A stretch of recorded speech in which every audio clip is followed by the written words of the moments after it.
வன்முறை மற்றும் பெண்களுக்கு எதிரான குற்றங்களால் மேற்கு வங்க மக்கள் பாதிக்கப்பட்டுள்ளதாக பிரதமர் மோடி பேச்சு. மமதா ஆட்சியில் வேலைவாய்ப்புகள் இல்லாமல் இளைஞர்கள் விரக்தியடைந்திருப்பதாகவும் குற்றச்சாட்டு.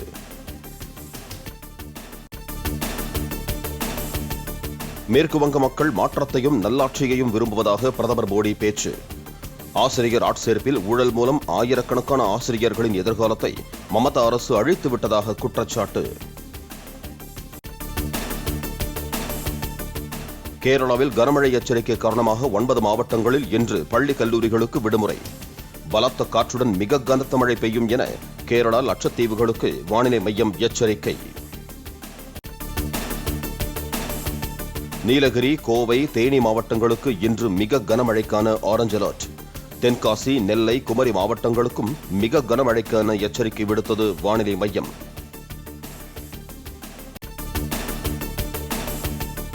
பாதுகாப்பு நிலவரத்தை நேரில் ஆய்வு செய்ய ஜம்மு வந்தார் உள்துறை அமைச்சர் அமித் ஷா. அமர்நாத் யாத்திரைக்கான முன்னெச்சரிக்கை நடவடிக்கை குறித்து துணைநிலை ஆளுநர் உள்ளிட்டோருடன் ஆலோசனை. கூசாமல் பொய் கூறும் அன்புமணியிடம் பக்குவமும் தலைமை பண்பும் இல்லை. பாமக நிறுவனரான தனக்கே அன்புமணி கட்டுப்பாடுகள் விதித்ததாக ராமதாஸ் அடுக்கடுக்காக குற்றச்சாட்டு. 35 வயதில் அன்புமணியை மத்திய அமைச்சராக்கி தவறு செய்துவிட்டேன். வளர்த்த கிடாவான அன்புமணி தன் மார்பில் பாய்ந்து விட்டதாகவும் ராமதாஸ் வேதனை. அன்புமணியை 35 வயதில் என்னுடைய சத்தியத்தையும் மீறி 35 வயதில் மத்திய கேபினட் அமைச்சராக்கி நான் தான் தவறு செய்துவிட்டேன். ஆனால் இன்று எதிர்பாராத நிலையில் வளர்த்தகளாவே மார்பில் வீறு கொண்டு இடித்ததில் நான் நிலை குறைந்து போய்விட்டேன். ஆனால் ஒன்று, இதையும் நான் வெற்றியோடு கலந்து செல்வேன்.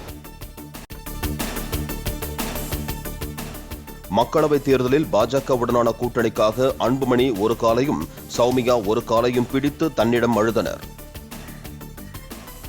அதிமுகவுடன் கூட்டணி அமைக்க இபிஎஸ் ஒப்புக்கொண்ட போதும் தன்னால் ஏதும் செய்ய முடியவில்லை என ராமதாஸ் வேதனை. புதுச்சேரியில் நடைபெற்ற பாமகவின் பொதுக்குழு கூட்ட மேடையில் அன்புமணி அநாகரிகமாக நடந்து கொண்டார். என் தலை மீது அன்புமணி மைக்கை போடாததுதான் குறை என்றும் ராமதாஸ் காட்டம்.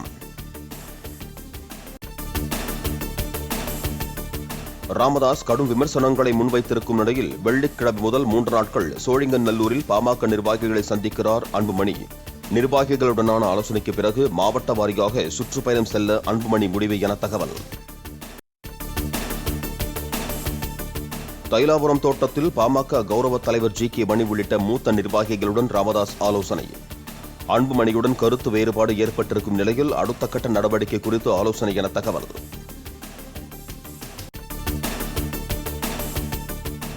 பூத் கமிட்டி அமைக்கும் பணிகளை ஜூன் மாதத்திற்குள் முடிக்குமாறு அதிமுக நிர்வாகிகளுக்கு எடப்பாடி பழனிசாமி உத்தரவு.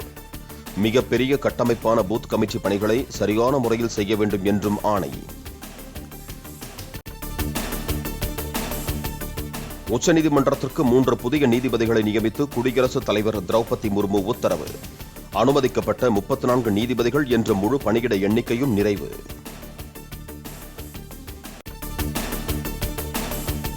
பள்ளிப்பாளையத்தில் திறக்கப்பட்டுள்ள புதிய பாலத்தில் விரிசல் விழுந்துள்ளதாக பாமக தலைவர் அன்புமணி குற்றச்சாட்டு. 320 கோடி ரூபாய் திட்டத்தில் நிகழ்ந்த ஊழல் குறித்து விசாரிக்க வேண்டும் என்றும் வலியுறுத்தல். பள்ளிப்பாளையத்தில் திறக்கப்பட்ட உயர்மட்ட மேம்பாலம் உறுதியாக உள்ளதாக நாமக்கல் மாவட்ட ஆட்சியர் உமா விளக்கம். மக்கள் அச்சமடைய தேவையில்லை என்றும் பாலத்தில் ஆய்வு மேற்கொண்ட பிறகு பேட்டி.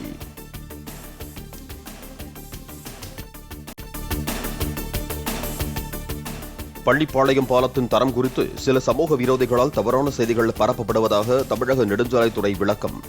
சர்வதேச தரத்திலான மேற்பார்வை குழுவினர் தரக்கட்டுப்பாடு சோதனைகள் செய்த பிறகே பாலம் செயல்பாட்டுக்கு வந்துள்ளதாக அறிக்கை.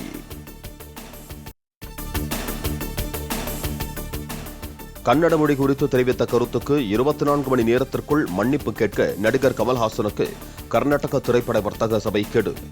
மன்னிப்பு கேட்கவில்லை என்றால் கமல் நடித்துள்ள தக் லைஃப் படத்தை கர்நாடகாவில் திரையிட அனுமதிக்க மாட்டோம் என எச்சரிக்கை. தக் லைஃப் திரைப்படத்தை கர்நாடகாவில் திரையிட அனுமதிக்காவிட்டால் ஒரு கன்னட திரைப்படத்தை கூட தமிழ்நாட்டில் திரையிட அனுமதிக்க மாட்டோம் என சீமான் எச்சரிக்கை. கமல்ஹாசனை அவமதிக்கும் சித்தராமையாவுக்கு பதிலடி தர வேண்டிய முதலமைச்சர் ஸ்டாலின் அமைதியாக இருப்பது ஏன் என்று கேள்வி.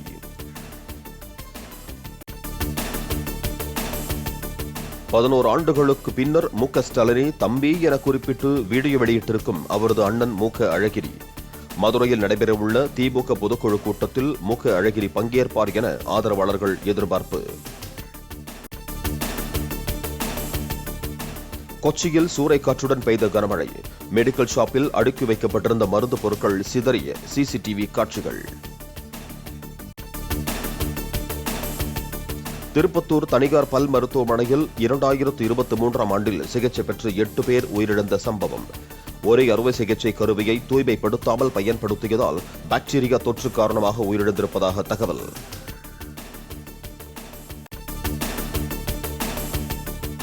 பாகிஸ்தான் ஆக்கிரமிப்பு காஷ்மீரில் உள்ள மக்கள் இந்தியாவுடன் இணையும் நாள் வெகு தொலைவில் இல்லை. டெல்லியில் நடைபெற்ற நிகழ்ச்சியில் பாதுகாப்புத்துறை அமைச்சர் ராஜ்நாத் சிங் திட்டவட்டம். வாஷிங்டன் புறநகரில் உள்ள பூங்காவில் சரமாரியாக சுட்டு தப்பிய நபருக்கு போலீசார் வலைவீச்சு. 7 பேர் படுகாயமடைந்த நிலையில் மருத்துவமனையில் அனுமதி, 3 பேர் கவலைக்கிடம்.